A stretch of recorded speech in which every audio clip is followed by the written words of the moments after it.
community comments? Oh, really? Yep. Okay, so it sounds like we've had some technical issues with our volume, Yep. with our speaker. So we're back on now. Okay. I don't think they heard anything that we said since we came back. Okay, so it sounds like we, in the recording, we've missed what's been said. So I'm going to recap. There was a motion to approve the consent agenda. It was a motion made by Trustee Lambert, seconded by Trustee Chang. It was approved unanimously.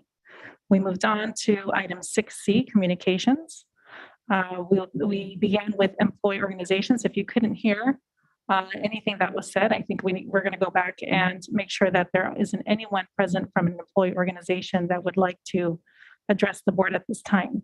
So we're going back to item 6, communication 6A. If you are here and would like to address the board from an employee organization, you can raise your hand in Zoom or press *9 on your phone.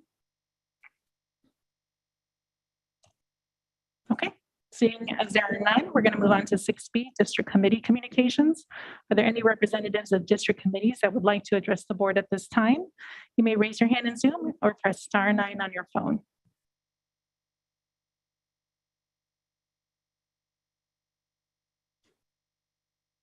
Okay, seeing as there are none, then we moved on to item 6C, update from our superintendent, Dr. Rudolph. Dr. Rudolph, would you like to summarize what you shared? I'll summarize it one more time, so apologize for that. So we have our community check-in tomorrow. It's the first one of the year, so we'll be talking about a couple of items that are coming, including what we would consider very successful kinder nights that occurred. So I'm just going to go through the numbers real quick. Had a lot more people in attendance, which was really good. Castro had 20 parents, Amai had 27, Landos had 47. Montaloma had 22, Therakoff had 39, Vargas had 41, and Bub had 28, which is a really high turnout, especially for Landos and Vargas. Tonight, when we're doing our choice schools, we actually had 120 on Stevenson and 34 parents who showed up to Mistral. So just want to commend the comms team as well as the registrations team, the director of equity, and all the principals and everyone who's been involved in this. It's been a big lift to make sure this happened, but really proud of the work and, our first foray into sort of a true virtual kinder night is sort of going. Do want to just put out a couple of things. That we have 2 in-person events that are taking place over the next 2 weeks, plus registration help that will take place as we enter the registration period. And just to let everyone know that we did have a cafecito that got rescheduled. So we will be doing that later on. We'll put more information out. I believe it's next week, but I could be off on my day. So just want to put that information out. But again, kudos to the team for all the work that they did to make this work and happen. And again, really excited about the numbers that took place. Thank you for the recap, Dr. Rudolph. and thank you for everyone involved in planning the kinder nights. I'm so glad to hear it was a success at so many school sites. So now we're going to move on to item 7, community comments. This is a time reserved for community members to address the board on items that are not on the agenda. The board and the administration welcome this time to listen. However, in compliance with the Brown Act, the board is not permitted to take action on non-agendized items. If you are a member of the public and you would like to comment on items not on the agenda, you may raise your hand in Zoom or press *9 on your phone.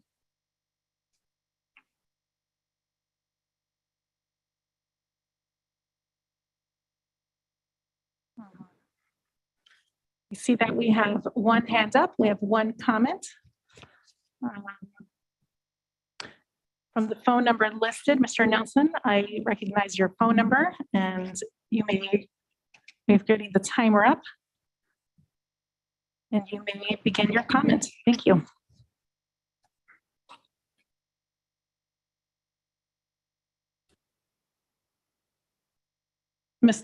Thank you, Mr. Nelson.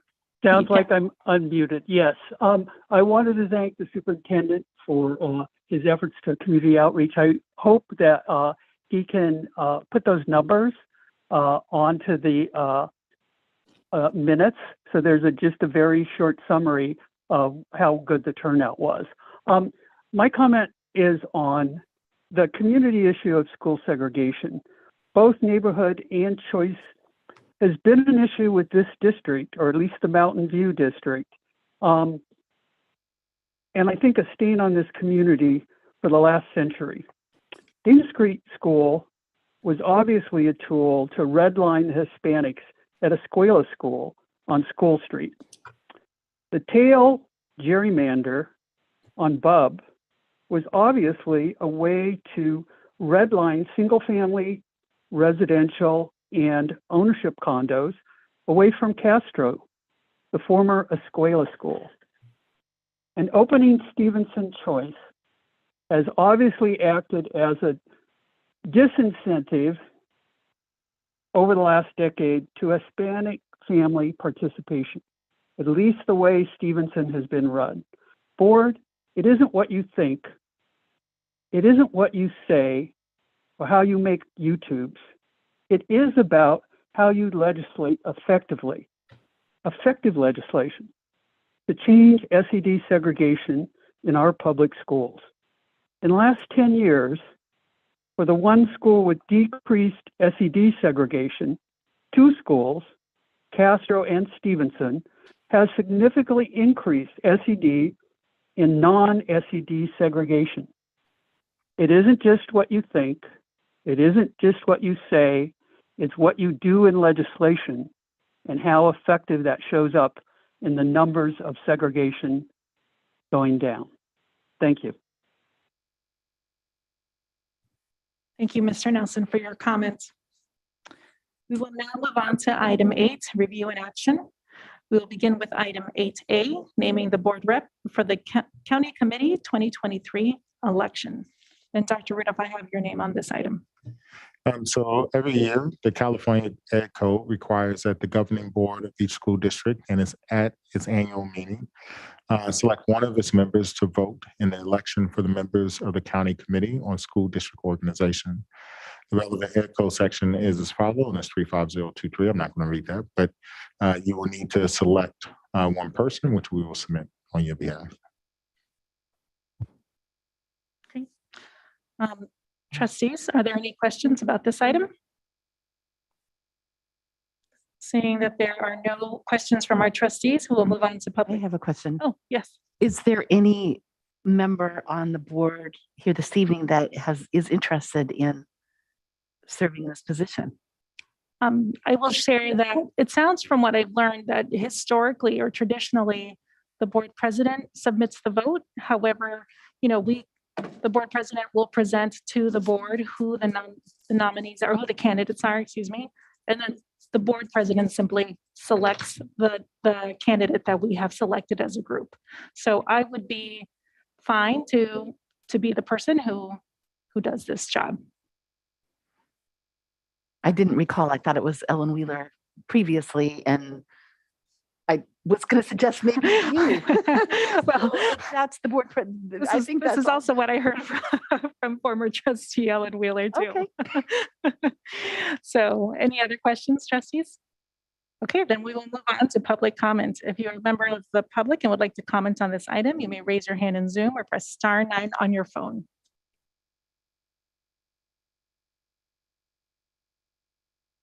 Okay, then I don't see any hands raised, so we will go on to trustee comments. Or like to make a motion? I would like to move that we name Trustee Berman as to represent the district for our annual county committee on the district organizational election. Second. Okay. All those in favor? Aye.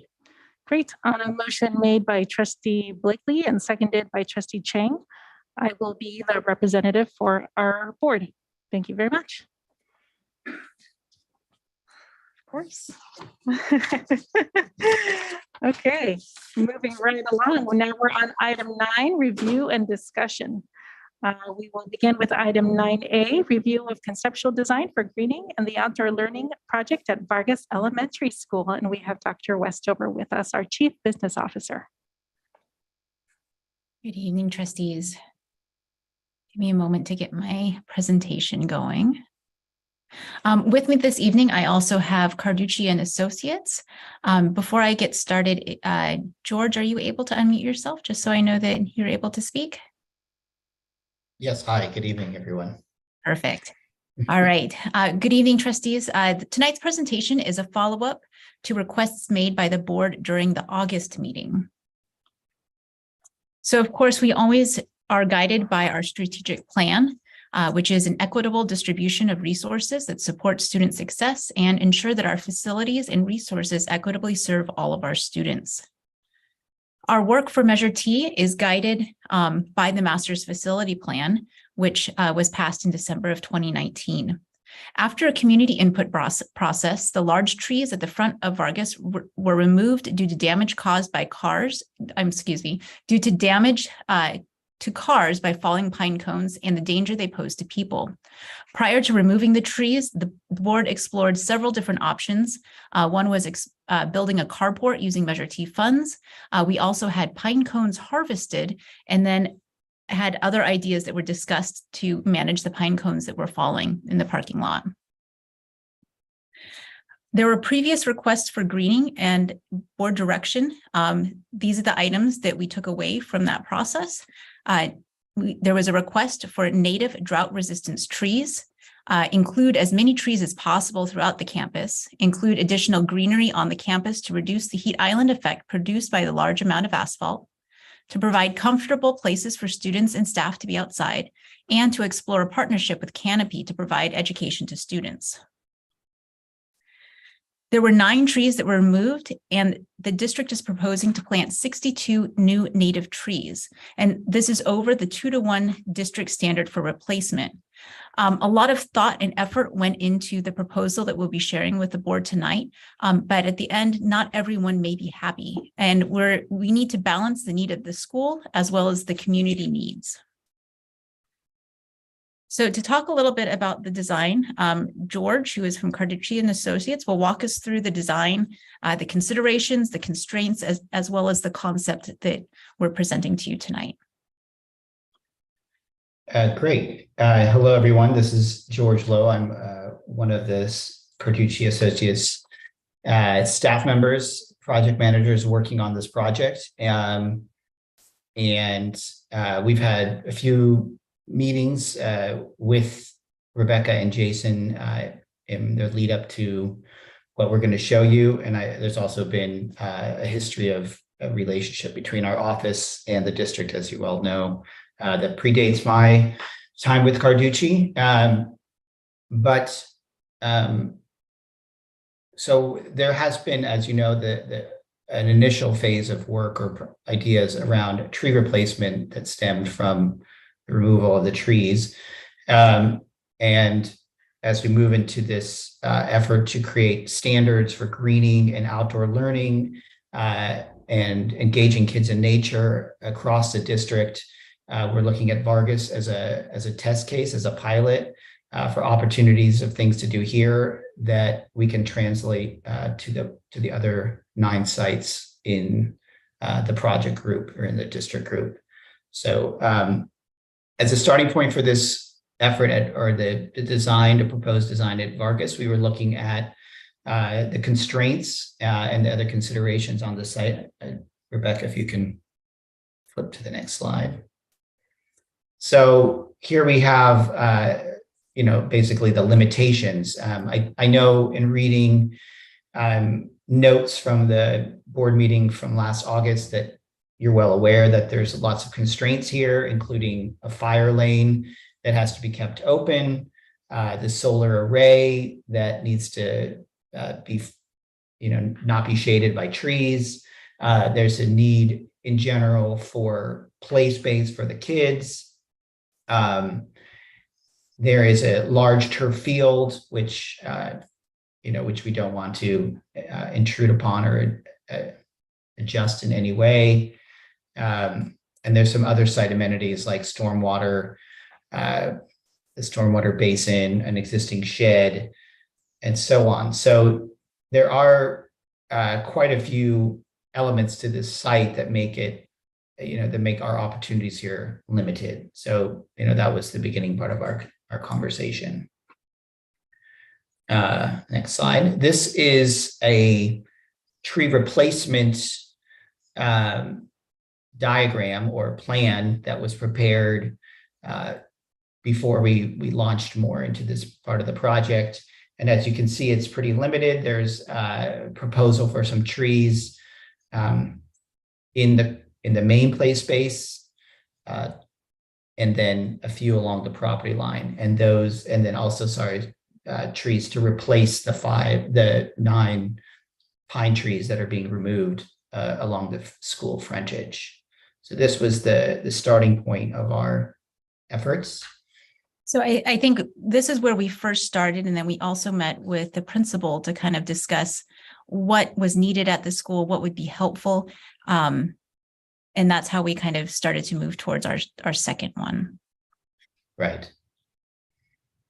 So this opportunity, or what we're looking at here, this second conceptual drawing, is enabled by a much more robust, I think, funding stream and bigger vision for what is possible at these schools in general.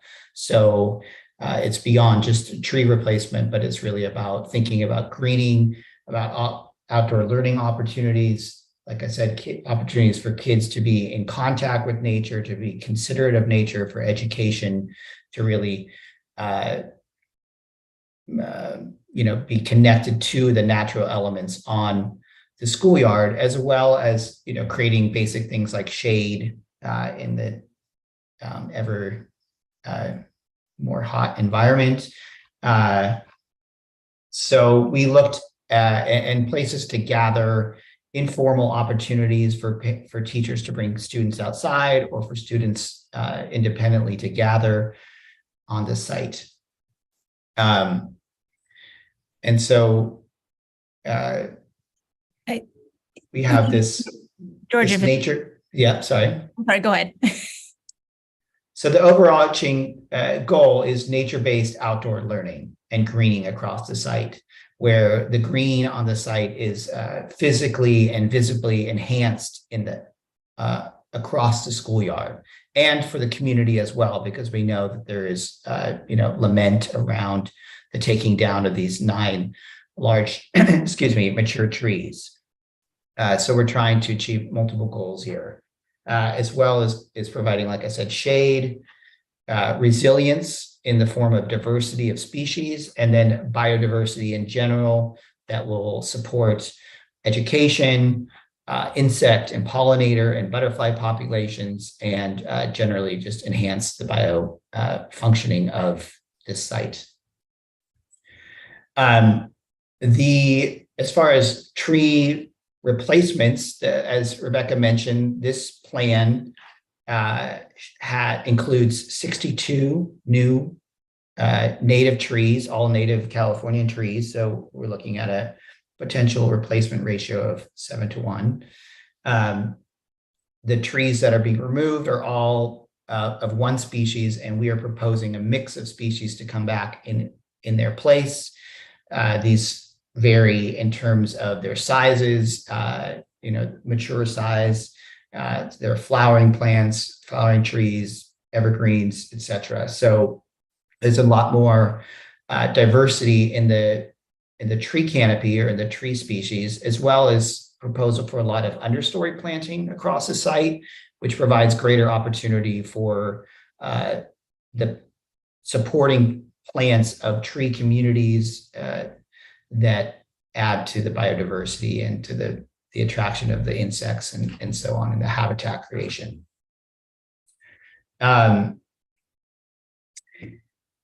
So you can see generally we have a lot of trees spread across the site. In addition to those, to the trees and the planting and the gathering spaces, and we have other elements. So, one thing that really enhances the schoolyard in general is the painting of the asphalt. So as you can see, there's kind of a loose concept of what may be a path across the site that's shown on the plan. And that's the precedent, or the idea for that, is shown there on the top. There are numerous seating opportunities. The seating is provided in the form of natural materials.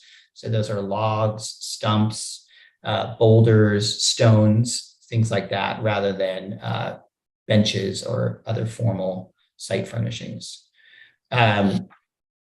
Again, we're trying to create different areas within the site, create shade, taking advantage of the solar array that's there to provide opportunities for teachers to bring their kids outside in a comfortable way for different opportunities to gather and learn.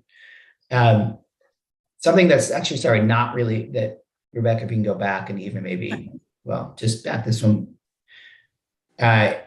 We've added some elements to the site plan that we think would make this site or the design more accessible to the full range of students who attend this school.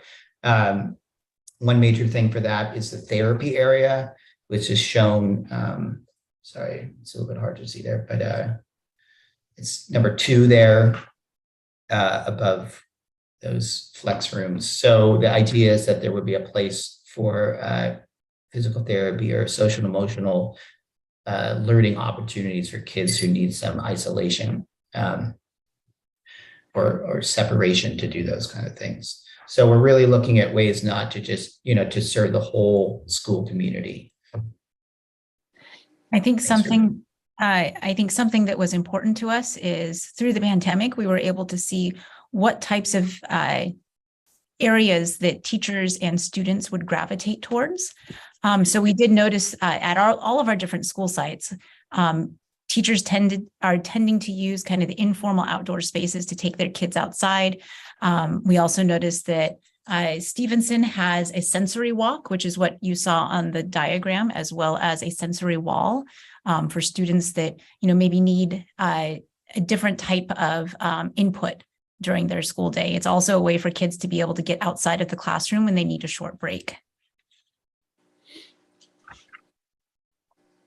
I'm sorry, George, did you want to speak on this one or did I skip ahead too fast? No, that's good. So here you're seeing ideas of what some of these trees might be. There's, like I said, right now we have 7 or 8 species that we're considering, but that's just, we're at the early stages of the design process, as well as concept images generally for what we'd like the planting areas to look like. So, there's going to be a wildness to them and a native quality that is fun for the kids to interact with. And that will hopefully, like I said, provide habitat for species that could also be integrated into the educational experience at the school site. There were a few other things that reading through your notes and your concerns and the questions that from that August meeting where you were discussing the tree removal. We are cognizant of the fact that we want the trees to be healthy in the long term and to provide diversity and resilience in the long term. So, there would be a lot of consideration and care given to the soil, obviously the size of the tree pits, potentially adding structural soil if we can to provide additional soil volume for these trees that are underneath the asphalt to thrive long-term.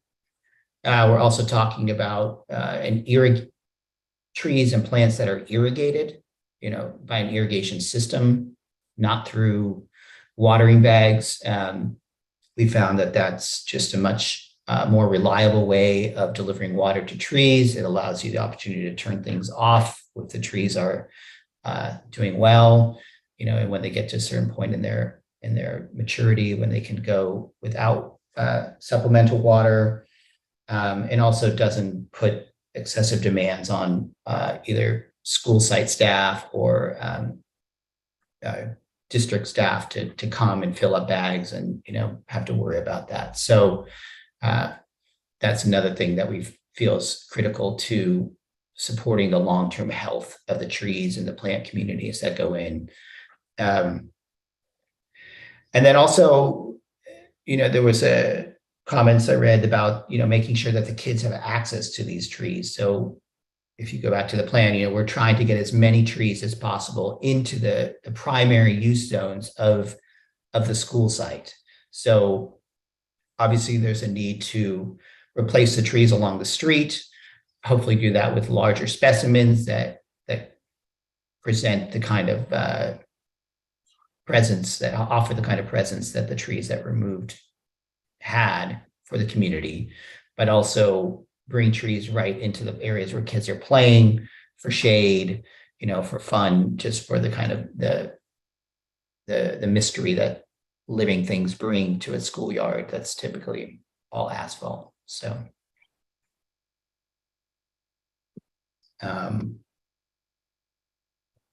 yeah, thank you. Thank you.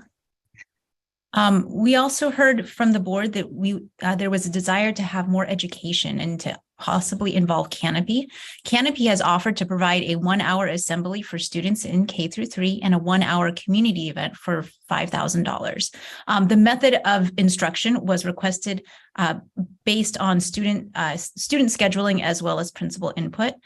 Canopy's goal for this would be to have participants walk away with a renewed excitement for trees and more knowledge about trees. We also have some questions for the board. So staff is recommending that we align Canopy's education with the planting. However, we have a couple of questions that we need a little bit more direction on. What is the board's expectation for Canopy's involvement? To reduce cost, does the board feel that it would be okay with the possibility of moving forward if the children's education cannot be scheduled prior to planting season? Is it the board's expectation that education sessions are in conjunction with the planting? And does the board want staff to green all other campuses? And then why don't I go on to the next steps and we'll come back to the questions so the board can speak. So our next steps after this is to show parents in the community the plan. We have a meeting scheduled to take place on January 24th.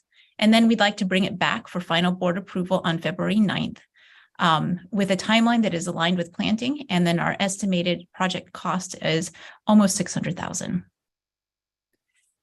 So I will stop presenting so I'm able to see board members, but would you like me to keep my presentation up so you can see the questions? Yes, I think that would be really helpful since there are a few questions for us to answer. Thank you so much. And thank you for the presentation. Trustees, are there any clarifying questions? Trustee Cheng? Thank you. Thank you for the presentation. First question, on the second visualization of what this might look like, and I don't know if we can put that up. Are there any places that would require drastic change in irrigation, the current irrigation, as in like requiring putting down like additional water lines?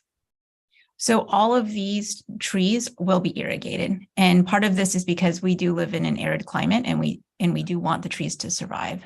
Are there existing lines in those areas, or are most of the like on the other side of the artificial turf?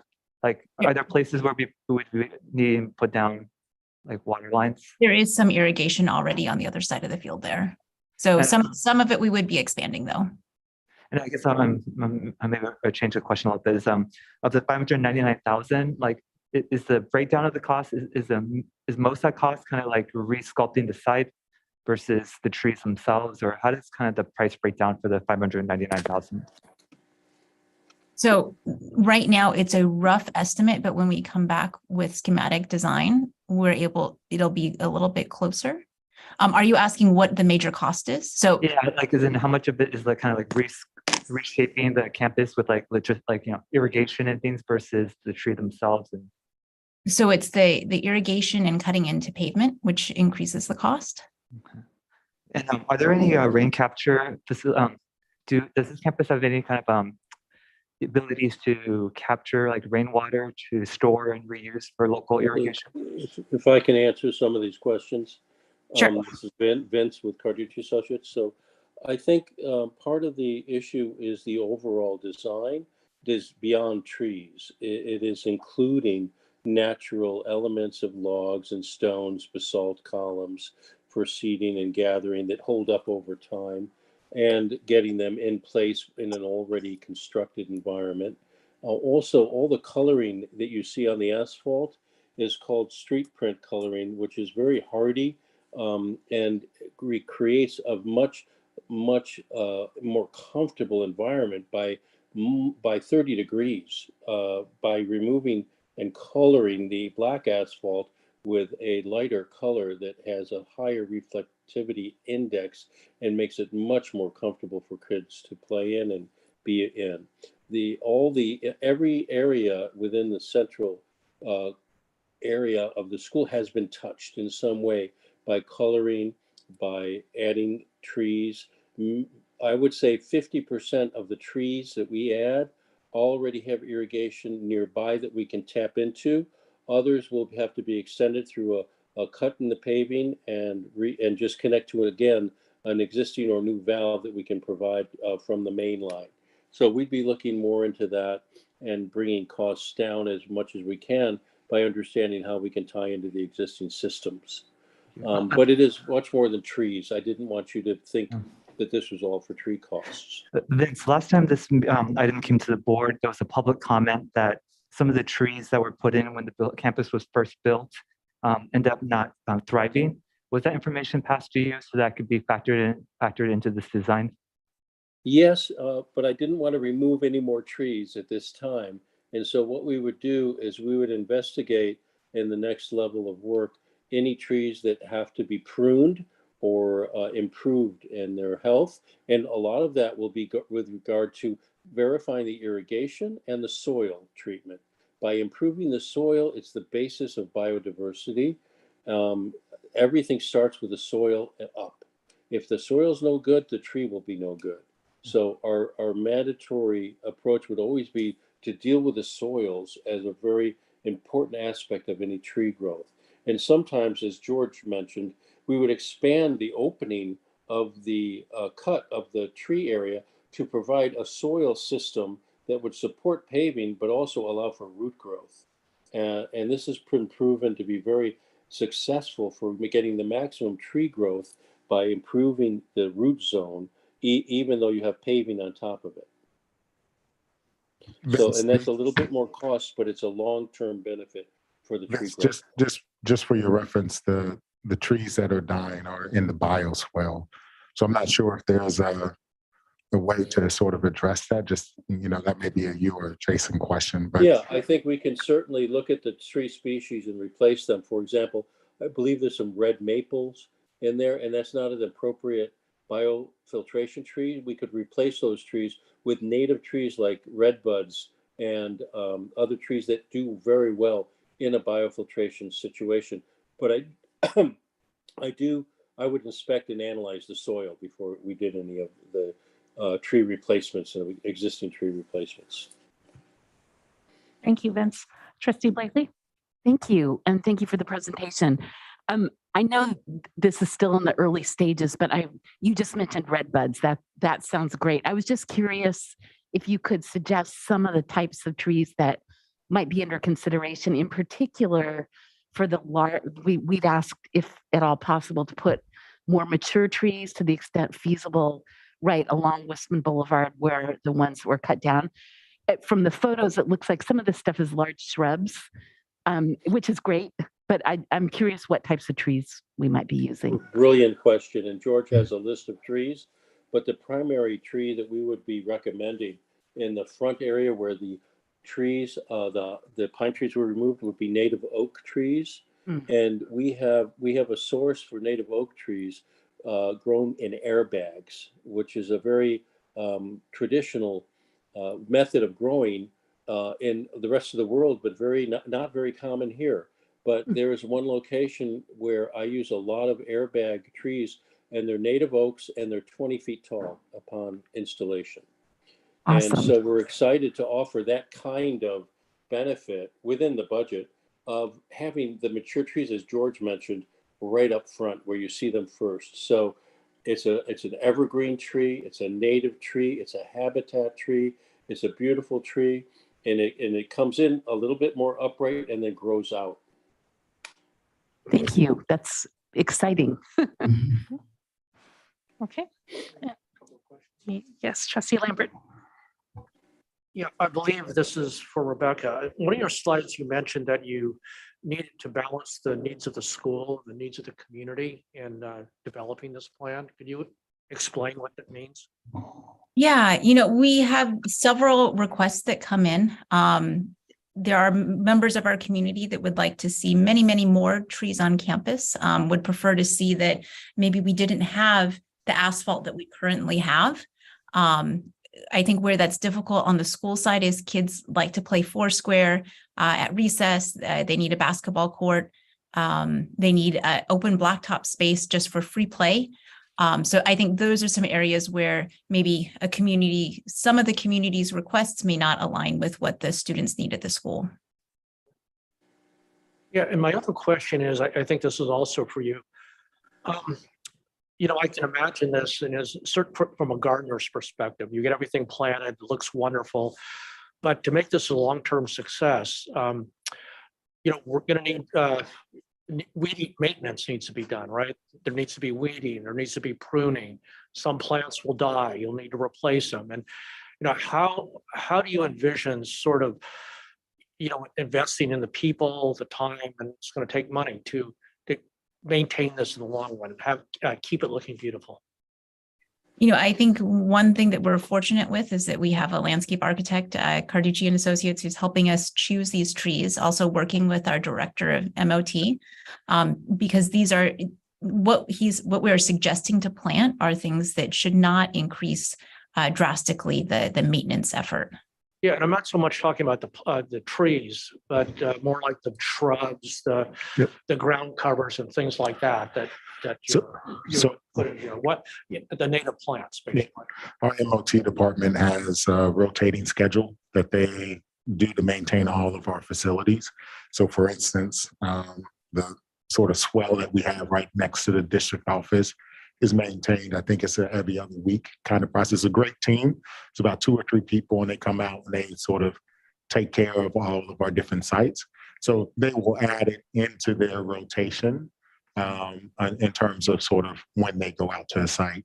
I think one of the beauties of what Carducci has sort of worked on is that it's not, on some of our sites is a little bit more labor intensive because of the types of shrubs and sort of where it goes. And in this case, most of the things that we have to maintain won't put an extra work on. I mean, it's more work, but it's not so much more work that we need to add additional staff to do it. If I can speak Thank to you. that as well, our goal is always to create plant communities. Plant communities interact with each other, create ecosystems that are adaptable. And we plant plants understory as well as trees that are the right plant in the right place. And that means that I don't want the staff to have to prune them because they're too tall. And I see that a lot in school sites. And it's a big mistake that you plant the right plant that grows to the right height, and the maintenance staff doesn't have to deal with it on a daily basis. Ignoring natives is much more beneficial to them than pruning them, because when you prune natives and they reach out into the sidewalk, it's the wrong plant. Because when you prune a native like a ceanothus or a native plant in Archocephalus, it allows disease to come in. Whereas if you let them grow naturally in the right place and spacing, it's critical that they do much better over time. And lower maintenance and lower water. Our goal with trees is to put deep watering systems into the trees and be able to turn them off in 5 years, because natives tend to do well without water after they get established. So it would save time, save water, and save maintenance time. Our goal is always to work with maintenance staff to save time, not create more demand. Thank you, Vince. Trustee Blakely? Thanks. Just one more quick question. One of the questions that we are being asked to address referred to the planting season schedule. And I know for a lot of trees, that's usually more like fall or spring, but right now, like in years when we've had really heavy rain, people generally suggest that you don't do a lot of digging because it compacts the clay soil even more. And I'm just wondering, what is the planting season schedule? Actually, spring and fall. So you have a wide range of planting schedule for most plant material. And the reason for that is not to have the wet soil or the dry, hot soil. Trees and planting don't tend to do as well with a high heat or high water. So in between those periods is when we would generally schedule planting. And so to proceed with this plan, probably some of it would be planted in the spring and then others would be planted in the fall. Okay, Yeah. perfect. Thank you. Yes, you're very welcome. Okay, Trustee Chang? I think just one question. The presentation said that, estimate cost 599,000. The questions submitted by the board in the Google Doc on this district website, it mentioned a separate number of 591,000 for learning space. So the pictures of the colored blacktop and stones to put around the trees, is that a separate number from the 599? So what's that 591 that's in the district packet for learning space? So does this 599 cover all what you're visualizing and in the changing that painting the asphalt and stuff? Or so just trying to figure out, are we looking at like $1 million or are we looking at 500,000? So the total estimate for this project of what you see is the 599. I was in the questions that were asked, I provided that number for context, or what was previously estimated for the outdoor learning. So the 599. So 599 encompasses everything that you're seeing in this presentation. Thank you. And just for clarity's sake, when we originally started this, the idea of outdoor learning was presented because of COVID, right? It's like, how do we create outdoor learning spaces? And I think our vision of that was more of outdoor classrooms, Wi-Fi, other types of areas. And since we've transitioned to it, which is why this is one of the questions here, staff is recommending that we sort of revision outdoor learning spaces, not to be outdoor learning classrooms, but to be more flexible green spaces like this that are a lot more informal and that provide other learning opportunities for kids.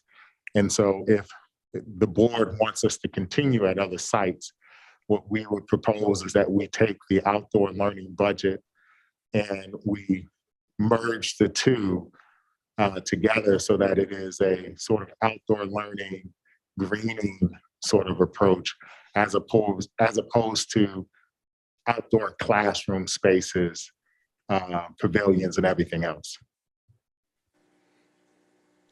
Okay, thank you. We are going to move on to the public comments. If you are a member of the public and you would like to comment on this item, you may raise your hand in Zoom or press *9 on your phone.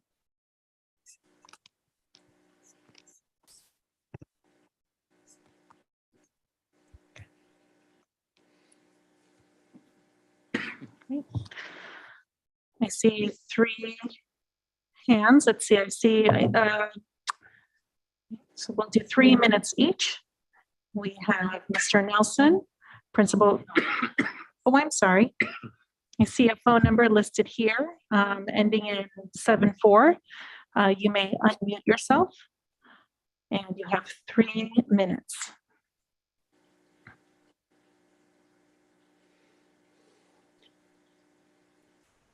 If you are the raised hand with a phone number ending in 74, thank you for your comment. You can unmute yourself and you may begin your public comment.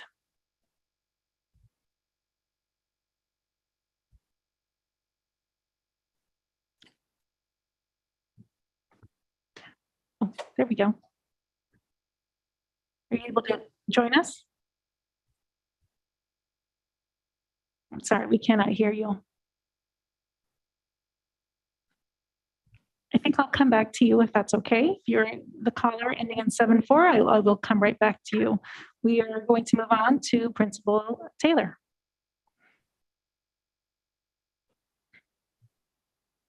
Hello, good evening. This is Principal Taylor from Vargas. I just wanted to say I did meet with my teachers on Monday and I shared with them the presentation so they had an idea. They were really excited about getting some trees and some greenery and the overall additions that were added into the second drawing. The other thing that they were really excited about is the maintenance of the blacktop. I think it's Dr. Restover pointed out that having the blacktop space is super important for having a place for kids to play. As you know, the space at Vargas is limited, and so maintaining that blacktop space is super important, but we are really thrilled and excited to have the new green on campus. So I just wanted to say that. Thank you so much. And we have one more comment. Another comment, Ning Liu. I apologize if I mispronounced your name. You can Hi, unmute yourself and can you state your name, please? Nhung Liu. Thank you. You have 3 Hi. minutes. Thank you. I just wanted to make a comment because that just to make sure that the trees have like proper barrier around it to protect it as it's growing, because we're at Stevenson and I noticed that 3 of the trees by the playground those were planted and currently it's just not being well taken care of. There's no proper barrier protection around it. So during playtime, the kids would play around there, and in the winter, all the leaves fall out, and these like thing that's poking, and it's at right at their eyesight level. So if you want trees to be around kids, you just want them to just bring that up, just so that no accidents happening, no kids falling on it and poking their eyes out. And then also the trees need to be protected to thrive, and they're falling apart. And so that's just something I noticed, and I just wanted to bring up so that you include, have that in mind during your planning. Thank you. Great. Thank you very much for your comment. I'm going to go back to the person with the phone number ending in 74. I hope that we can hear you with your comment. We would love to hear what you would like to share with the board. So if you are the person with their hand raised with a phone number ending in 74, can you please try to unmute yourself?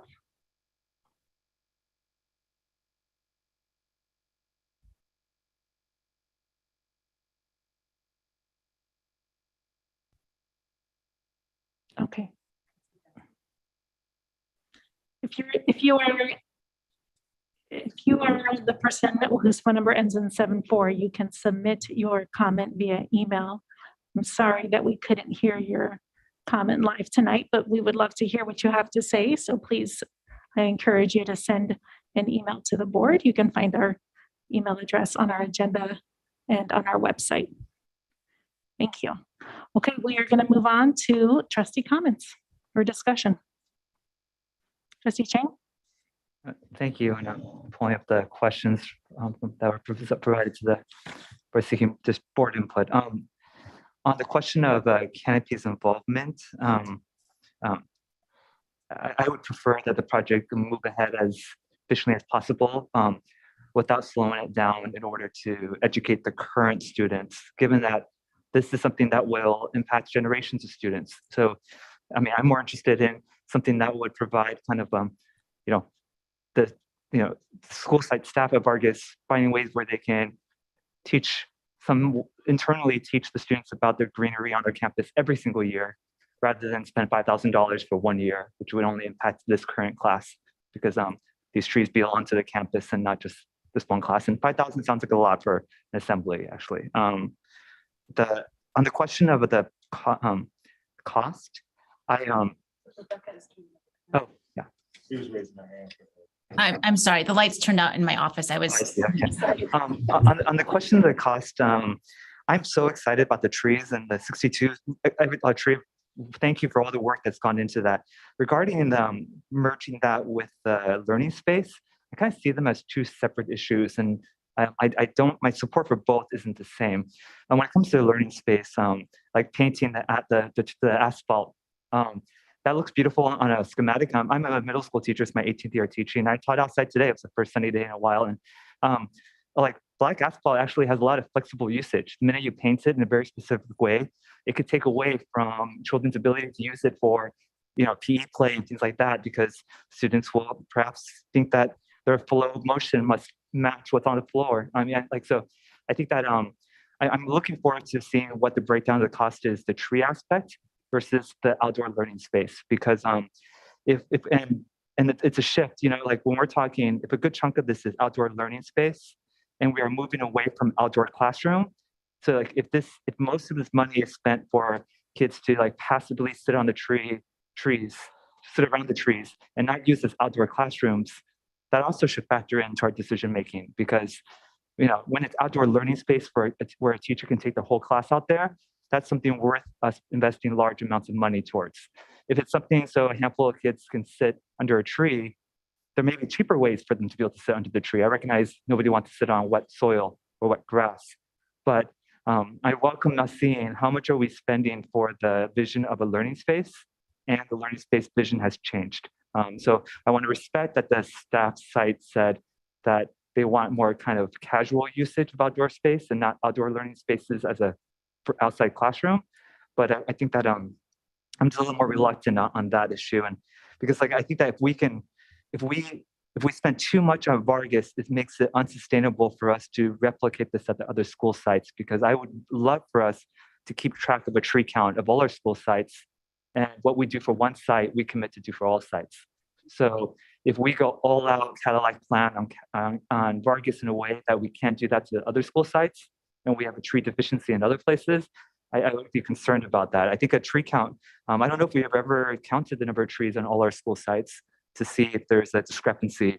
And for us to kind of come up with a package that if we're going to do this, I want to do this for Vargas, and I want us to commit to equal, equitable tree access to other schools. Yeah. Thank you, Trustee Chang. Trustee Blakely. Thank you. I share your perspective on certain items and take a different view on others. As far as the board's expectation for Canopy's involvement, I think it'd be great to get them involved, but I don't know that it's necessarily imperative. And also the timing issues and the planning season schedule. I want to get the stuff on the campus, as soon as reasonably practical, understanding that we can't do everything this spring and it may rain. We may be in for one of those years where it's wet until like June. And so, we have to take it as it comes, but I would like to get the plantings in and get things in as soon as reasonably practical. And if we can fit student learning and education in around that, whatever makes sense to me, that is of a lower priority, although I still want to make sure that we, emphasize, the importance of trees and eco environments to the children, just like that one caller said, the kids might poke their eyes out on a tree. I think if they learn about we need to respect trees and they're part, they're good for our mental health and they're good for, just our environment. I think that's great. And so I'd like to get that messaging across at some point. But the priority for me is getting the greening installed. I actually really like the plan. I like both pieces of the plan. I was never a huge fan of doing separate spaces. And whenever we talked about when we modified the priority of the master facilities plan to move this outdoor learning spaces up, we didn't really define specifically what that was. We had a lot of schematics that we looked at. Some included like Wi-Fi was a big piece of it, and covered spaces and stuff. I think this is awesome. I mean, even with, I think that you could still take a class out and sit on some of the stumps, or maybe as we, install that's just what was shown was just one idea. Maybe there is part of that that's set up with, the stumps or the seating areas kind of in a semicircular fashion, so that it could be a place where the teacher is reading to the students, or students are doing a little play for other students that are watching. So I think those could be integrated. I also love the fact, I hadn't appreciated when I looked at the slides, that the yellow color on the black top makes it a yellow top, which is reflects a lot less heat. And when we did the school board did a visit this year, Vargas was the first campus we visited, and it was a very hot day. And we were there first thing in the morning and it was still already hot. I mean, I love the idea of making it a lighter color that's more reflective. And your comment about cooling that area down by 30 degrees, I just think that's brilliant. And so my only thought was, I want to make sure that that's not paint that's going to peel every 5 minutes. So I think that's really just super smart, frankly. And as far as, and I also like the sensory wall. I thought that was a neat thing that we did, or maybe it was I think it was parent-led at Stevenson. But I like that little area as well. And that just went out of my brain. So the other schools, the list I have doesn't have the third thing. Should we do this at all schools? Yes, yes, yes, and yes.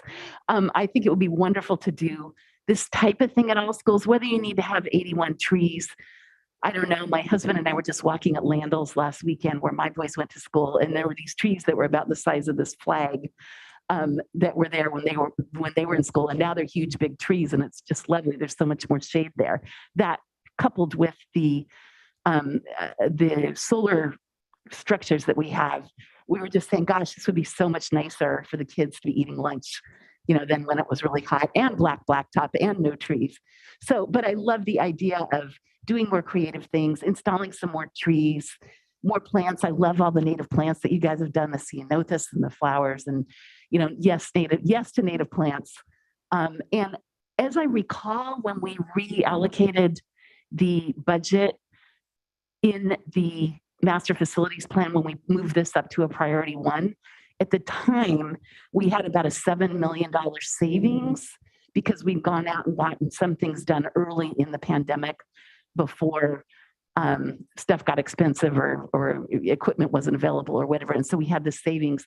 So $7 million divided by 11 campuses is about this $600,000 item. So I don't see why we couldn't do this at all the campuses, because assuming that the budget hasn't changed a lot, it would be relatively equivalent. And I would look to, it doesn't have to be exactly the same amount at each school. Some of the schools that have more mature plantings maybe would have a little less focus on new trees and more on just enhancing the playground area. But the Mistral, Castro, Stevenson, and Vargas in particular, but also to some degree Crittenden, although that's really growing in, and Graham, the ones that were really hot and small, those are the ones that I would really want to emphasize that we do extra stuff at. But all the schools could use those painted blacktops, I think.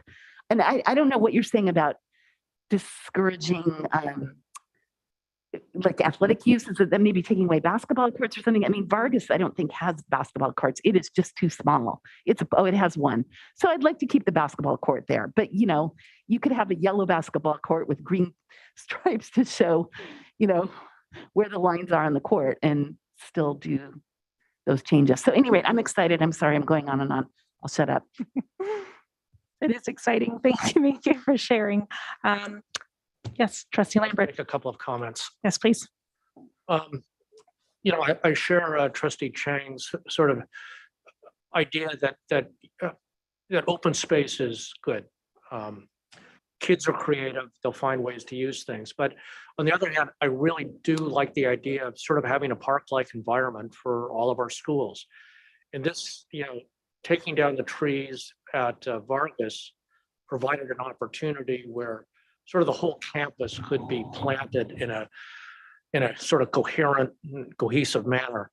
And I'd love to see this kind of thing moved on to other schools, but it doesn't have to be done, seems to me, all at once. It could be done incrementally. Certain schools have areas that are just begging for plantings. Other schools, they're begging for plantings, but the cost of sort of redesigning and tearing things up and putting the soil in and whatnot is going to be a monumental task. So I think, we can think through it, but with the goal of really creating a park-like environment. We talk about, social, emotional aspects, about the stress of COVID and all that. This is good for everybody's mental health to be able to walk around and see the plants and the flowers.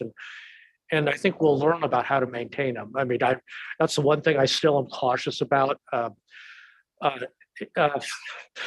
Gardening is hard.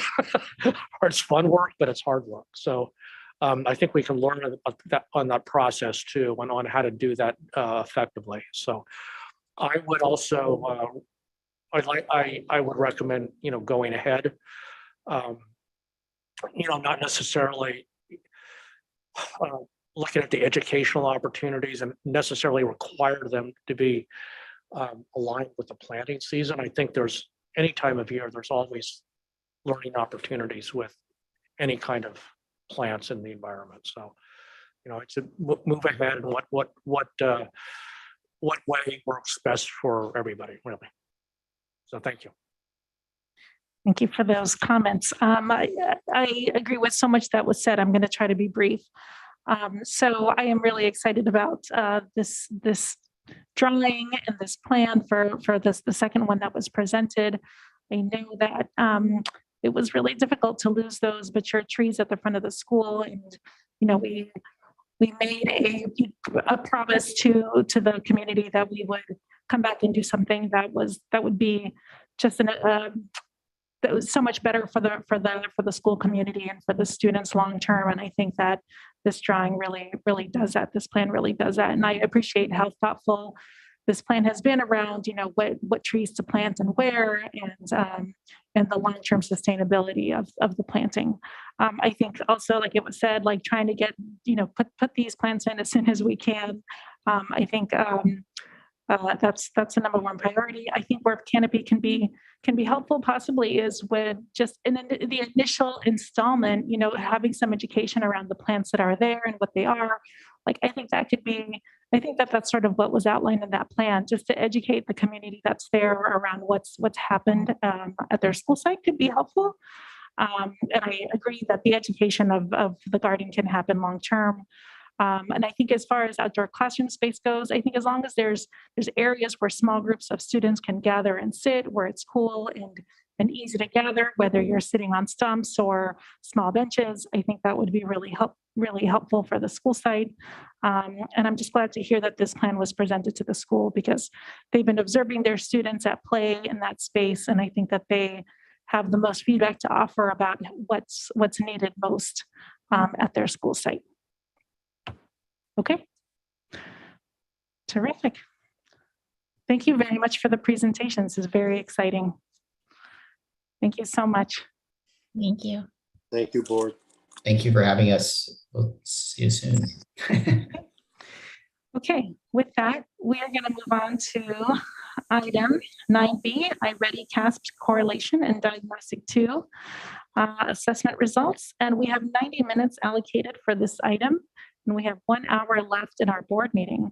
I know that this presentation is a long one, and I'm wondering if there's a way, I trust that all of the board members here have reviewed all of the details in the slides. If there's a way where we can move through the data set a little bit swiftly, but really focus on the takeaways, the next steps, so that we can have a discussion around those elements. Is that okay? Yeah, I just want to point out that the bulk of the time was built in for trustee comments and dialogue. The presentation is actually a lot shorter. Director Dugar's promised a streamlined version of it. Thank you so much. Does that sound good? Good to you, trustees? All right. Okay. Thank you, Ms. Duggar. You may present. Thank you. Thank you. Good evening, trustees. Just let me get set up really quickly. And I promise to be quick through this. All right. Good evening, trustees. Such a pleasure to be here this evening. Tonight, I'm going to present the iReady CASP correlations report along with the iReady diagnostic assessment results for diagnostic 2. Our work is aligned with our strategic plan under goal area 1 with effective and consistent instructional practices that meet the needs of all students. And also our work is aligned under objective 1B, ensuring targeted instructional opportunities to maximize learning for all of our students. So I'll start this presentation, but like we talked about, I'm going to skip through some of the data slides and they'll be available for reference. So a quick recap, and we've seen a little bit of this earlier, so I'm going to quickly run through this. We have both iReady and CASP assessments available for the first time. And even though both of them are adaptive assessments, the CASP, ELA, Math, and Science have the longer written performance task associated with it. We don't have that with the iReady. You may remember at the previous CASP presentation, I'd spoken about the CASP assessment being a shorter form and no individual performance data that is available for students. We do we do know, and research has shown, that if students do well on one assessment, they usually do well on the other assessments. I am quickly going to recap a couple of these slides just to get us going. The graph here captures reading proficiency of students by school sites on the Diagnostic 3 assessment and on the CASP that were both administered in May. You may notice that it's comparable proficiency across almost all sites except Thurkov, where 7% of the students were more proficient on iReady. So, and a slight difference at Thurkov and Vargas as well. I'm going to skip some of these slides, but I want to quickly capture the reading data for CASP for ELs. We do see, as we compare end of the year CASP and iReady or ELs, we have comparable 13% proficiency for both. We also did a comparison for our SED students, and we see comparable proficiency. I'm going to skip a couple more, and I'm going to talk a little bit about digging deeper into the data comparatives. What you see here is we've broken it down by tiers. And we see that students that were on iReady Tier 1, 90% of them met or exceeded standards on English language arts, and 89% of the Tier 1 students on iReady met, 89% of them were proficient also on CASP. So we're seeing students, right, like we made a statement earlier, students that do well on one assessment do well on another assessment too. Moving along to this table here, which is very reflective of how students in Tier 1, right? So all of the students that were in iReady Tier 1, how did they do on CASP by site? What we see is anywhere from 80 to 90% of the students that were on or above grade level were proficient on CASP as well. We have similar data for subgroups and for grade levels, but we're going to move across and we're going to go to some of the comparative trends. Let's capture the English language arts trends first, and then we'll move on to math. So overall, for all students who were proficient on iReady Diagnostic 3, 90% were proficient on CASP as well. When we looked at site data, Castro, Landals, Mistral, Graham, and Crittenden had slightly higher proficiency on CASP than on iReady. And then looking through grade level data, 8th grade had most students in iReady Tier 2, that is one grade level below, that were proficient on CASP. It was 49% of our students there. When we look across subgroups, ELs had similar iReady and CASP proficiency, 13%, as you remember, I pointed out. But our FAPs that were in Tier 2 were 43% also proficient on CASP. And we had 34% proficiency for our English-only students on the CASP ELA. Now looking at our Tier 2 students, 31% of our Hispanic Latino Tier 2 students were proficient on ELA CASP, and 36% of our Tier 2 English-only students were proficient. So we're seeing some similarities and comparable numbers there. Moving along to math, just a little overview quickly. Much like English language arts, we see comparable proficiency for iReady and CASP for math scores. For most sites except Castro, Crittenden, Thurkov, and Vargas, where we see that students were more proficient on iReady. It makes us wonder why, but we dig deeper into that. Again, across grade levels, comparable proficiency, except for 5th and 6th grade, where students did better on iReady than CASP. Makes us wonder why, and sites are digging into their data and their data protocols right now and understanding the why behind the data. Moving along, I'm going to skip some of these slides, but our ELs and EOs and our FAPs had a tad more proficiency on iReady than CASP, still comparable though. So looking at the trends, we see across sites, we had anywhere from 82 to 97% of the students in Tier 1, also proficient on math. 3rd grade had the most Tier 1 students. That means students that were proficient on iReady. The 3rd grade had most students proficient on CASP, 95%. While 6th grade had the least students proficient on CASP, just 79%. Something that stood out to me while we were analyzing the grade level data was that 6.1 pathway had 17% more students proficient on iReady than on CASP, which was an anomaly for a number we didn't see there. Makes us wonder, was it familiarity of the iReady platform? Was it particular standards? Again, like I pointed out, digging deeper into the why at the teacher, department, and site level.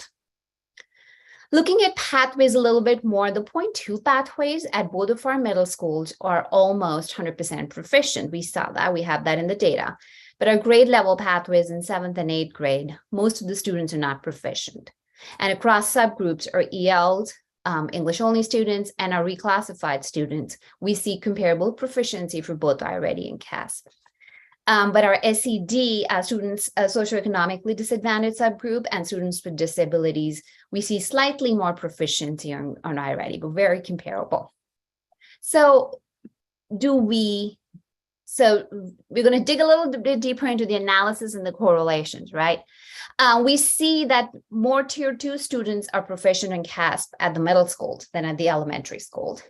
Our Hispanic Latino students and socioeconomically disadvantaged students in tier 1 and tier 2 did better on English language arts than in math CASP.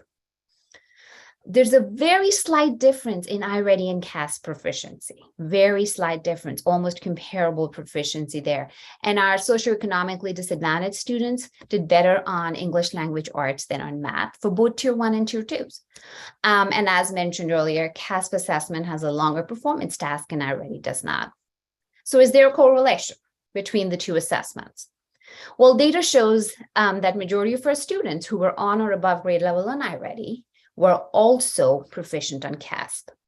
So we saw that 90% or more of the students were proficient. Even though we had some tier 2 students even though we had some tier 2 students, they were also proficient in CASP, and that's great because we had 33% of those students proficient on ELA and 13% of our tier 2 proficient in math. So we see a strong correlation, and our iReady Diagnostic 3 results were reflective of how our students did on CASP. With that, I'm going to move on from the end of the year data now to the most recent Diagnostic 2 assessment results. So with the aim of getting a little more context behind the data story, I'm going to quickly run through this. We did an analysis and pulled some reports for our students to see if there was any changes in the demographics from last year to this year. And we saw that overall, there's an increase in the number of students that are eligible for free and reduced meal from last year to this year. And the increases are at all schools except for Bob and Crittenden. We also see a slight increase in our ELs at some of the sites. So Montaloma has had the most increase, which was a 5% increase in the number of ELs. But again, I want to point out that EL subgroup is a fluid group because students get reclassified each year. So we did a cross-reference between free and reduced lunch students and with EL students, and we see that across sites that we see comparable counts from last year to this year too with that. A quick timestamp, we administered iReady Diagnostic 2 last year in the first week of December. And this year we did it mid-November. But if you look at the calendar and with the Thanksgiving break, it's only 1 week of difference between the two assessment administrations, basically. Really quickly, iReady reading by site, all schools overall made improvement from beginning of the year Diagnostic 1 to 2, except a slight 1% drop at Graham. But in comparison for Diagnostic 2 last year, so from December last year to this year, we see fewer students proficient at this time. Across grade levels, again, we see the data is very fascinating. So this, I want to spend just a quick 5 seconds here. It's very visual here because the upper grades, especially 4th and up, show comparable proficiency to last year Diagnostic 2 and less growth from Diagnostic 1 to 2. But if you look at kinder, 1st and 2nd, we see more significant increases from beginning of the year till now, but a drop in comparison to last year. Moving along, we do not see much change in proficiency for our ELs and RFEPs from Diagnostic 1 to 2. I do not want to make you dizzy, but we're going to skip some of these RFF and EL slides, and we're going to go to our successes and opportunities for growth. So looking at our successes overall, all sites made growth except a slight 1% decline at Graham from beginning of the year. All grades have improved proficiency as well from start of the year till now. But kindergarten at some of our school sites like Bob, Thurkoff, Vargas, and Landol's show a double-digit improvement, which is great. Something to think about is finding opportunities for site leaders to share their successes and strategies and ideas with other school leaders. Similarly, at second graders at Castro, Thurkoff, and Mistral show proficiency, more proficiency this year than they did in Diagnostic 2 last year. When we look at subgroups, ELs and SED students at Thurkoff show improvement from beginning of the year till now. And SED students at EMI show an 11% point increase from beginning of the year as well. Hispanic Latino students at EMI, Thurkoff, and Bob also made significant gains. Comparing last year diagnostics, so D2 last year to this year, our students with disabilities at middle schools had higher proficiency, as did our ELs at Landol's and EOs at Thurkoff, Vargas, and Mistral also made comparable proficiency. What are some opportunities for growth? So looking at data to guide our focus, right? What do we need to focus on? In comparison to last year Diagnostic 2, overall, all sites had fewer students proficient this year. Third and fourth graders at Castro, we see a decline, and as do fifth graders at Montaloma, and not much change in proficiency from beginning of the year to now for our middle schoolers. Comparing diagnostics across years, so Diagnostic 2 last year to this year, we see significant declines. The graphs are very telling, especially our kindergartners and first graders, like I pointed out earlier. Even schools that traditionally had a higher proficiency across the younger grades, we're seeing declines from last year, such as first graders at Bob show a 18% point decline or a difference from last year to this year, and second graders at EMI show a 15% difference. We don't see much growth in proficiency for ELs and RFEP students as well. Comparing the Diagnostic 2 to this year from last year, we see our students with disabilities at Mistral and Crittenden show a decline, and as do our socioeconomically disadvantaged students at Stevenson. They show the most decline of 25% points. I don't know if I want to call it a decline. I'd call it a difference. They're different from last year to this year. It's a 25% point difference. Hispanic Latino students at Vargas show a 13% difference as well in comparison to last year. Moving on to math, quick recap with the overall data by site. We see growth across sites, much like reading. EMI had the most growth from Diagnostic 1 beginning of the year to now. I would like to point out that the proficiency gap in math from last year to this year is less than the gaps that we see in reading at many of our sites. We do see largest differences from last year to this year at Montaloma. Like I said, much like reading, we see similar trend for upper grades making less growth from Diagnostic 1 to 2 this year, but in comparison from last year Diagnostic 2, we see larger gaps for lower grades similar to reading. The same trend is seen here, even though they made progress from the beginning of the year.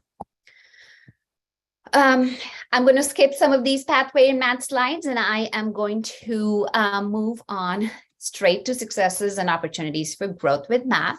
So overall, all schools made growth in math from the beginning of the year. And Vargas actually showed a 20% point improvement in proficiency. Fifth graders at Mistral showed most increases in proficiency from beginning of the year as well.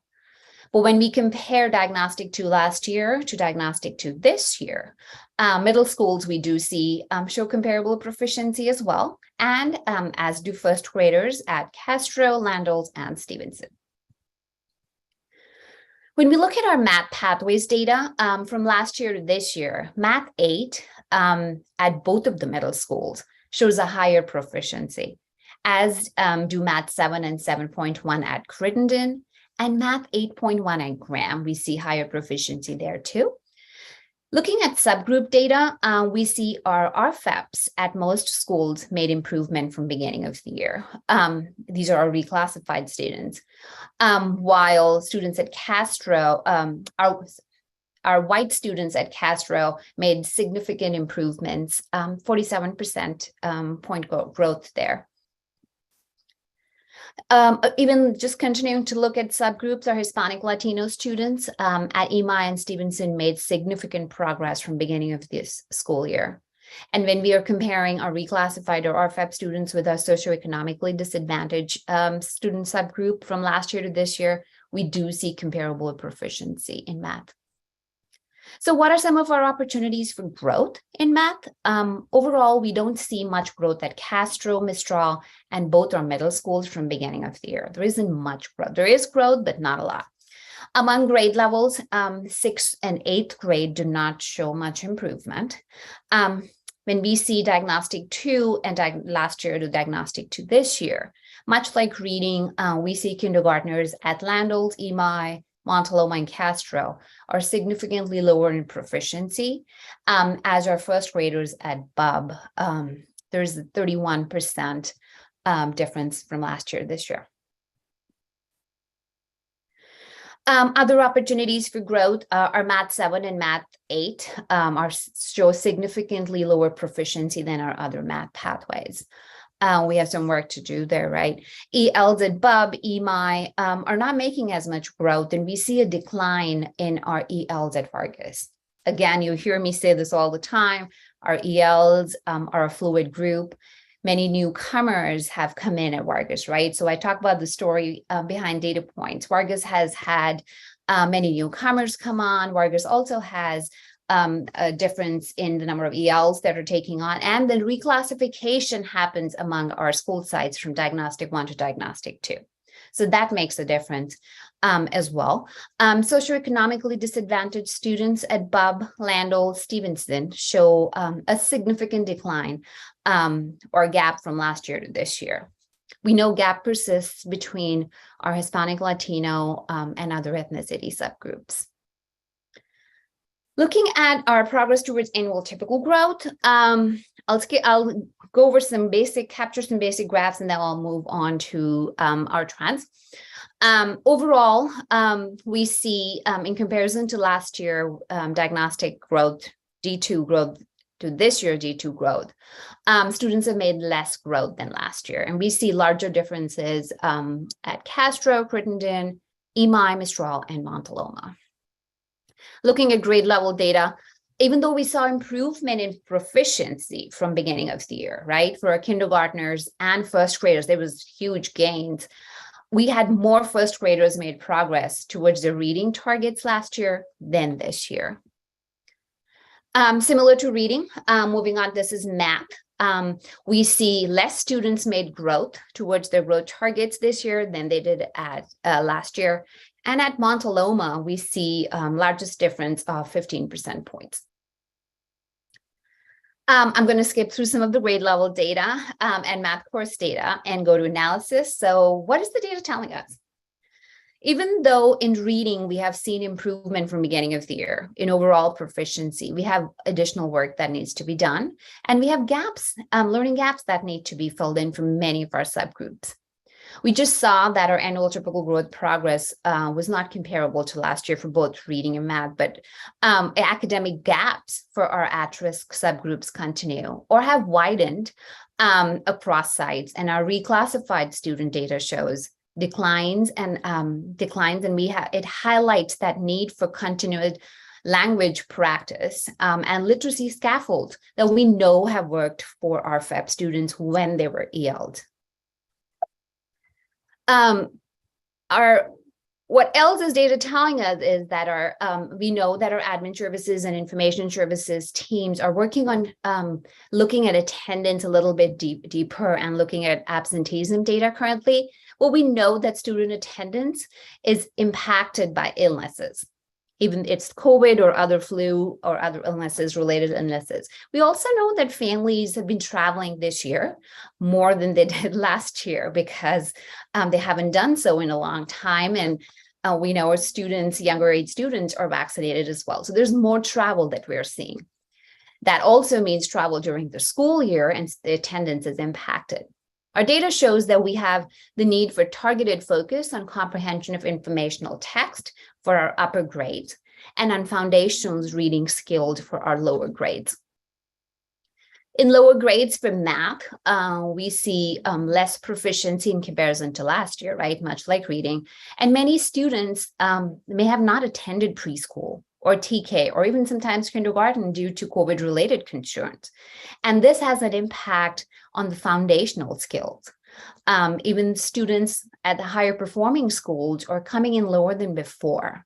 At our at-risk student population, we're seeing they have been exponentially impacted by COVID-related interruptions. And some of them continue to be impacted in many ways.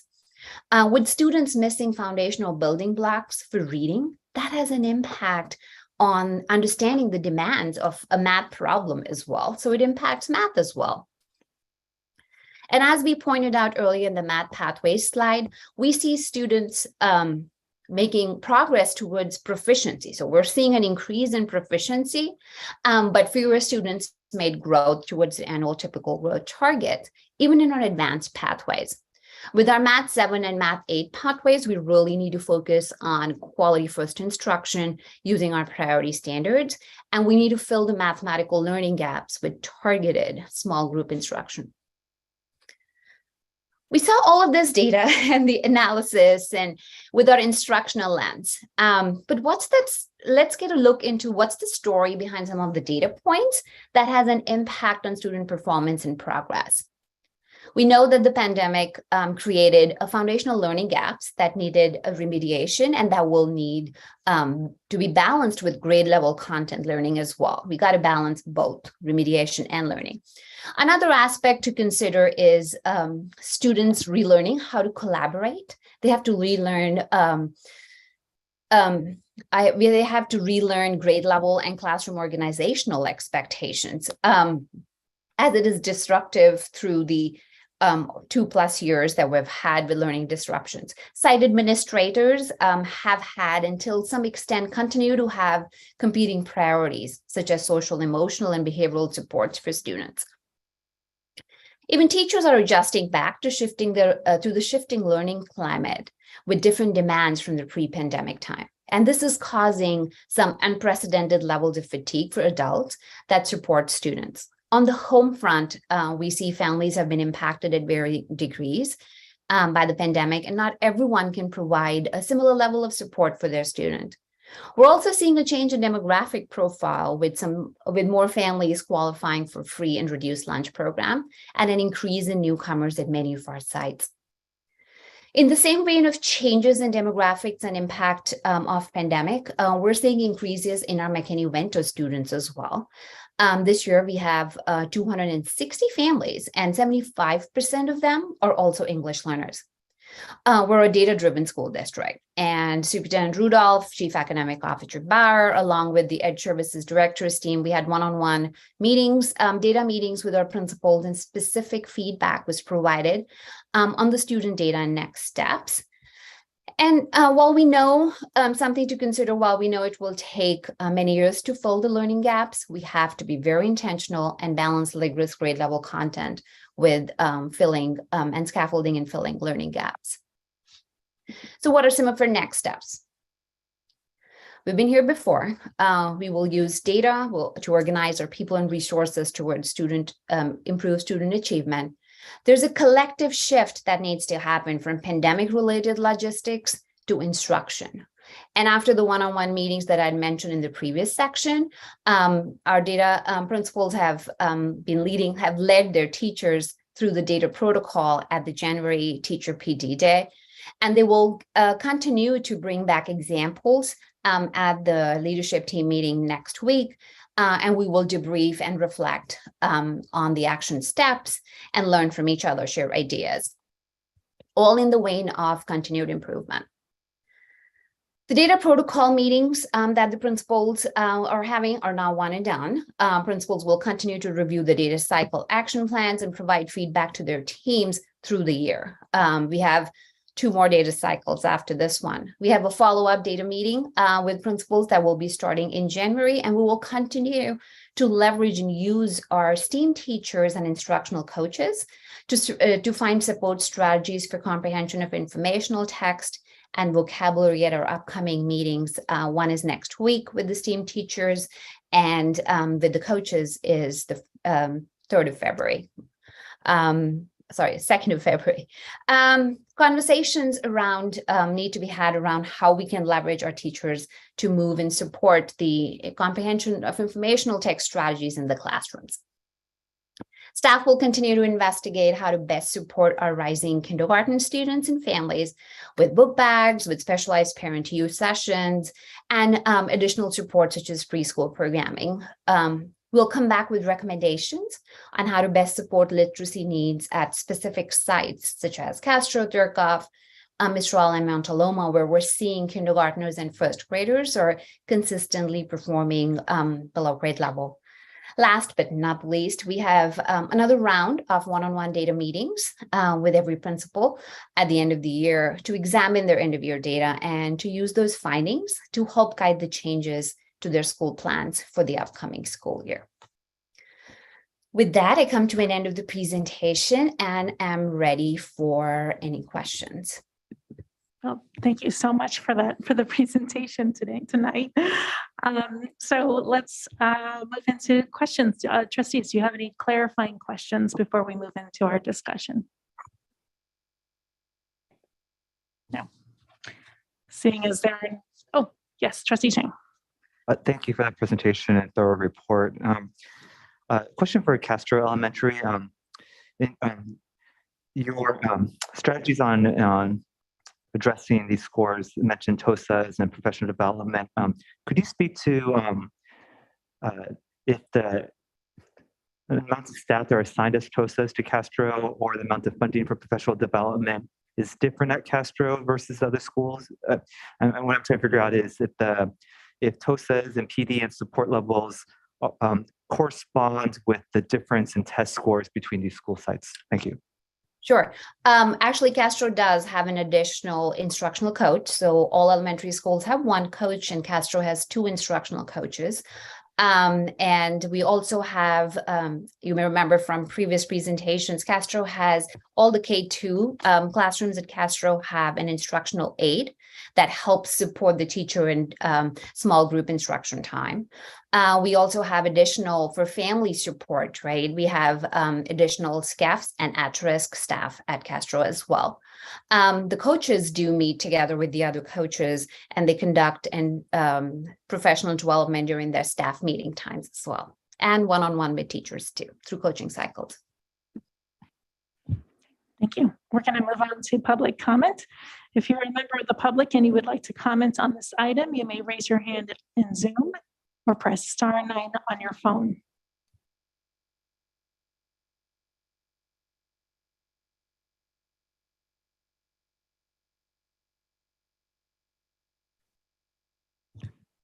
You see that we have 2 hands up. We'll begin with Nyung Liu. I apologize if I mispronounce your name. You may unmute yourself and you have 3 minutes. Hi, this is Nyung Liu. Thank you again for the presentation. I really appreciate it. I have a comment regarding the last slide, how you were talking about deep diving, and getting strategies to support the comprehensions of informational text and vocabulary across the class grade level. And I was wondering if it's something that the district would consider to have a reading specialist available at each of the school sites. I don't know if we have budget for it, but I do know like a local private school have that. And it's just so wonderful to support, especially the kids who have suffered so much during the pandemic, like the kids who came in kinder level and have like kinder and first year just basically a wash for them, and they're behind already. So I feel like if, you know, having a reading specialist that would help, then they would, you know, pull them out and close that learning gap of theirs. And that was just something I wanted to bring up. Thank you. Thank you for your comments. Our next caller has a phone number ending in 76. You may unmute yourself and you'll have 3 minutes.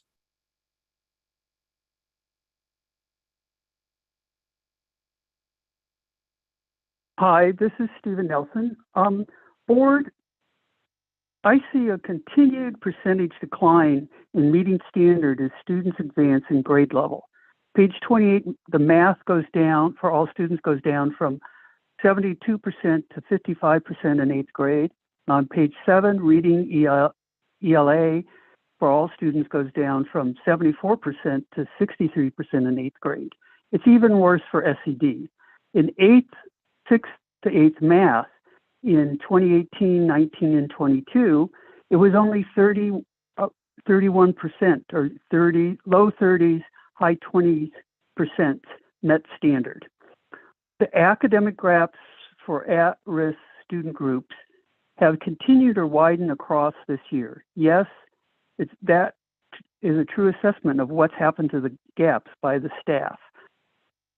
SED Hispanic, it's clear that they're falling behind percent proficient that they even had in early elementary school. We graduated them in 8th grade less proficient than they were in 3rd grade by the standard of their grade. It's clear that the major spending for these enhancement grant student groups is ineffective. Why? Qualitatively, if local enhancement grant projects were succeeding, the plot percent proficient by grade would have decreasing divergence over the years. Graphs of successful use of enhancement grant monies would show that gaps would be steadily narrowing up to the 8th grade as we look through the last years. The problem is clearly Mountain View Wistman's approach. The high school district with pre and post pandemic did not show these drops. Those Hispanic gaps have not increased there. And we have the same Hispanic SED family groups in both districts. It is not the students or the families. It's how this district is approaching academic achievement gap problems. RTI spending is not showing efficiency. If it did, this program would show that it was helping decrease things. It doesn't give any extra instructional days to the high need students. And at the middle schools, the tracking of math seems a dismal failure. I wish one of you trustees would admit that to the public. Admitting failure is the only way to get started down a new and perhaps better path. I'm glad to see the tight correlation study results that the staff did. It shows that district staff has done a very good job in this correlation study. Thank you. Thank you, Mr. Nelson. Okay, we are going to move on to trustee comments and discussion. And if it's okay, I'd like to offer some comments first. So earlier today, we were, Trustee Blakely was there, there was challenge team, and we were discussing mental health. And something that really resonated with me was, CHEC's approach to mental health taking a shift, because what they're noticing is that by January at school sites, all of their counselors are full, the wait lists are full, and the need is growing, and it's really hard to get the support that students need after January, because the need just keeps on growing. And they stated this morning that even if they were to add more counselors, it would do very little to change the need that exists. And so there's this new focus on prevention, right? Prevention early on in kinder and first grade. And that really resonated with me too. And I heard them say it over and over again. I heard someone say it 3 times, prevention, prevention, prevention. So when I look at this data, I appreciate just the deep analysis. I recognize that, the numbers are, not really not where we want them to be. And I meant to say this earlier, when we look at our data, it's really important to remember that each point, we're talking about a child, we're talking about a classroom, we're talking about a teacher, and we're talking about a child's life experience. So I think it's really important to keep that in mind as we talk through this data.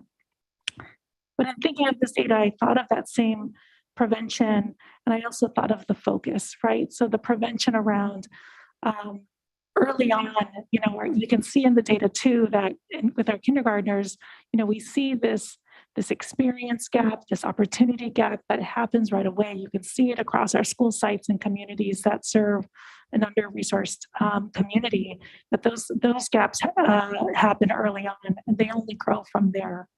And I know that we are in this pivotal moment where we are designing our universal pre-kindergarten framework, and how pivotal that's going to be, because we have an opportunity to really invest in that, invest in our students early on. We're going to be serving more of our children and our community that are going to be present in our schools. I think we have a real opportunity to dive deep and meaningfully into designing a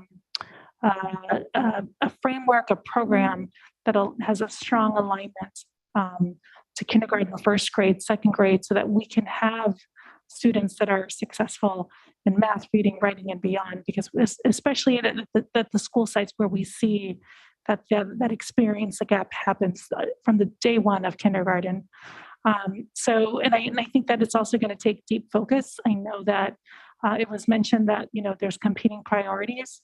I mean, SEL, I think that a lot of what we've been working on is really truly foundational and critical coming back to in classroom learning for everybody.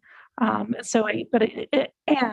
I think that we need to I'd like to see us having this focus and working with our superintendent, with our district as a board to, have this cohesive conversation and have this alignment in the work that we're doing, so that, yes, we're going to continue to support the students that need it, the students that need it most, where we see these gaps.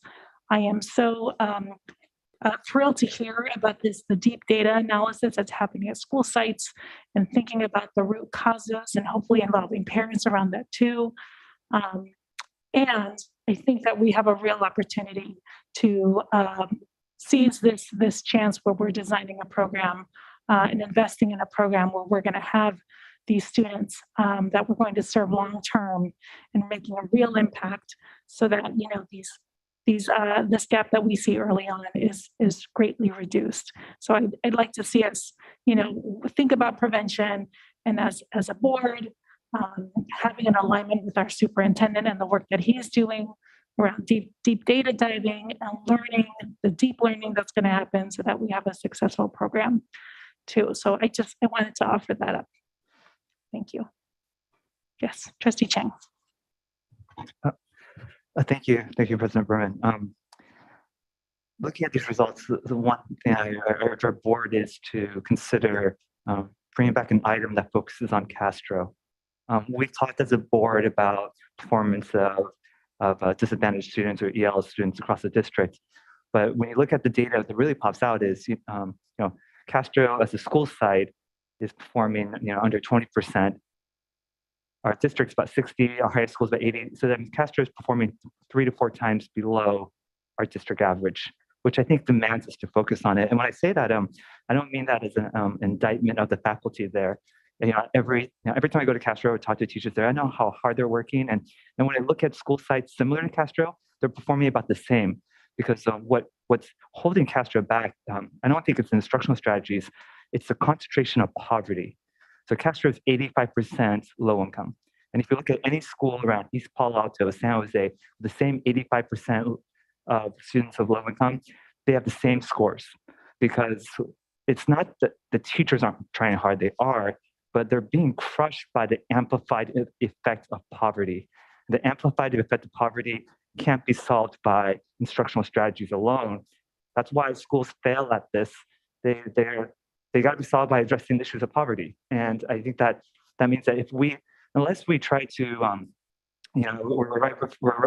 The Monday is Dr. Martin Luther King Day, and the whole country is looking at this issues about segregation. And unless we can either desegregate that school, or we need to really think about putting money that corresponds to what they really need. So I'm really glad to hear that we have extra teaching assistants and TOSAs there, but that's just the start. They're performing 3 to 4 times below other schools. They need 3 to 4 times of everything, and particularly probably needs outside the classroom regarding the issues around there. Just to kind of perspective, Castro, the 85% low income, HUP is 10%, and that's the same community, right? So while unlike East Palo Alto or Ravenswood, where entire school districts might be crushed with the amplified challenges of poverty, we just have one site. And we are blessed as a community with so much resources that we can do things that maybe other school sites can't, other districts can't, right? So while I don't blame the teachers for how low the school scores are at Castro, because every school with that number of poverty are scoring the same, I look at us as Mountain View, and I do blame Mountain View because we have the resources to address this. So either we don't put 85% of our students who are challenged in one school site, or we match money and support to do something, or we are the problem. So I encourage us to bring Castro back so that we can dive into this issue. Thank you. Thank you, Trustee Chang. Any other comments? Trustee Blakely? I feel like we were doing better before the pandemic. Our trends were healthy. I was so excited in 2020. I felt like we were really going to knock the cover off the ball. And we're really, starting to close some of these gaps. And the pandemic just kind of blew everything all apart. And yes, Castro has a lot of need.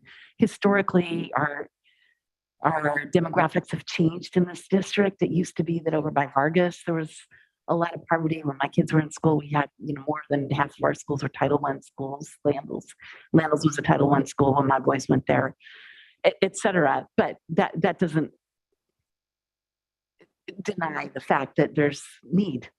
I would like to, when I had a one-on-one with Dr. Rudolph earlier this week, he was talking about some sort of bigger thinking things like putting preschools at the sites where we have the poverty or the gaps. And you had some other, what I thought were really creative and proactive ideas, and just kind of going back to the drawing board and not just doing the same things more, but trying to figure out how to do some new things.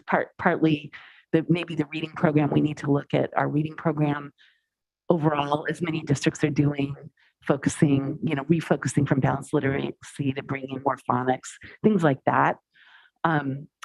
So, yes, everybody was disappointed by these scores, but when I talked to you, I struggled with how do we do worse than last year? And you were explaining that it's a lot of the kids, as they move into the system, these are kids that had never been to school. So the middle schools, for the most part, are more holding their own, but those kids had started out with a kind of normal paradigm. And the kids, the K1, 2, even third grade have not had that. And so we're seeing, these are all hypotheses, right? And the fact that you're going into these deep dives with the principals and they're doing it with their staffs, I think is very healthy. But definitely we need to start thinking in a different way. And I don't know what that is, but I know we have very talented staff at our district. And and I'm supportive of trying new things because we all want to see more improvement. And also one thing I picked up on today, which I hadn't a couple of times when I reviewed the presentation earlier, Ms. Degar said that was just the D2 test was just a week off, but it was really 2 weeks off. And I'm wondering, that's only 2 weeks, but out of 12 weeks of instruction, that may account for some of the fact that the D2 went down from where it was last year. But even so, it's not where we want it to be. And I think we need to undertake some of these approaches like President Berman was suggesting and that Dr. Rudolph had also alluded to. So I, keep working hard, team. Thank you. And I'm really hopeful that we'll start seeing some different results. Trustee Lambert? So thank you very much for the presentation. As usual, these are very thorough, and you can hardly do justice to all the information that can be gleaned from this in just a half-hour presentation. But just a couple of things that struck me is, first of all, I think this information really showed how important it is for children to be in the classroom with teachers, with their colleagues, to do well in these tests. But the next thing that I find that's really curious, and Trustee Blakely pointed this out, is that, last year we saw these, which was really the first year back from COVID, you see these great improvements in test scores, which, it made sense. But now here, in the second year, you're sort of seeing, you're not as getting as much growth, improvement in the test scores, or meeting the absolute test scores that you did last year. And, I can't imagine that, that the instruction has changed all that much to account for that. So it's suggesting that something else is going on here. And I don't know what it is, but, certainly as a person who works every day, and I can see there's sort of a lot of just general fatigue. And I don't think anybody quite knows what that is and what it's caused by, but I think it's probably a response to so many changes that are going on in our lives. And I would suggest too that this is going on with our schools as well. So, I'm not an educator, okay, so I can't talk about curriculum and all this instruction, but, I think if we can inject some excitement and enthusiasm and, sort of joy into, being together and learning and as a kids, just sort of the wonder of the world about them, it would help in a lot of different ways. I don't know how to do that, but something else is going on here that we really need to think deeply about. So, because you're all doing a great job teaching. So, thank you. Thank you, trustees, for your very thoughtful comments and feedback for our district. Okay, before we move on, I just want to mention, I learned that we had some technical difficulties earlier when we came back from closed session. So I just want to do a quick report out before we move on to the remaining items on our agenda. Regarding agenda item number 3A2, the board unanimously approved the expenditure of $600,000 for the priority right to 12 employee apartment units in the County of Santa Clara's teacher housing project located at 321 Grant Avenue in the city of Palo Alto, and directed staff to finalize the related funding agreement. Okay, so now we can move on to item 10, board updates. Are there any updates from the board tonight? Okay, seeing as there are none, we're on item 11, items for future agendas. Well, I've not received any over email, so we're going to move on to item 12, future board meetings. They are listed here. January 26th is our next board meeting. We have one in February and 2 in March. And I guess that moves on to oh, I'm sorry, public comment. Okay, I apologize. I'm moving through the items a little bit quickly. If you have a comment that you'd like to make on these items, please raise your hand in Zoom or press *9. Okay, I see that there is the caller with the phone number ending in 76. You may unmute yourself.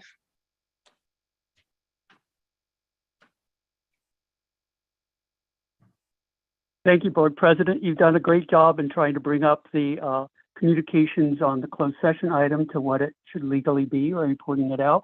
I wanted to make a comment on item for future agendas. I'll be submitting in a couple of minutes a request for an agenda item having to revisit the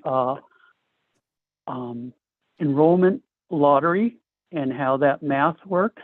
and asking the board, this will be an item for discussion and action, because I think the level 2 stuff ought to be suspended. And I've already sent some information to the board about how those calculations seem to be significantly in error. So I just want to let you know, this evening, you and the secretary of the board will get my correspondence asking for a public agenda item. Well, I'll give a short presentation and the board can decide what it wants to do. This should be, because of what the enrollment schedule is and what the public expects to see by April, it's something that needs to be acted on if the board is going to try to fix this math problem. And I'll probably send some more detailed information to Dr. Lampert, since he seems to be the person who's new and is most up on how complicated, well, this isn't that complicated, math calculations work. Thank you. Thank you, Mr. Nelson. Okay, we will move on to item 13. And at 9:53 p.m., we will now adjourn the meeting of the Mountain View Wisconsin School Board.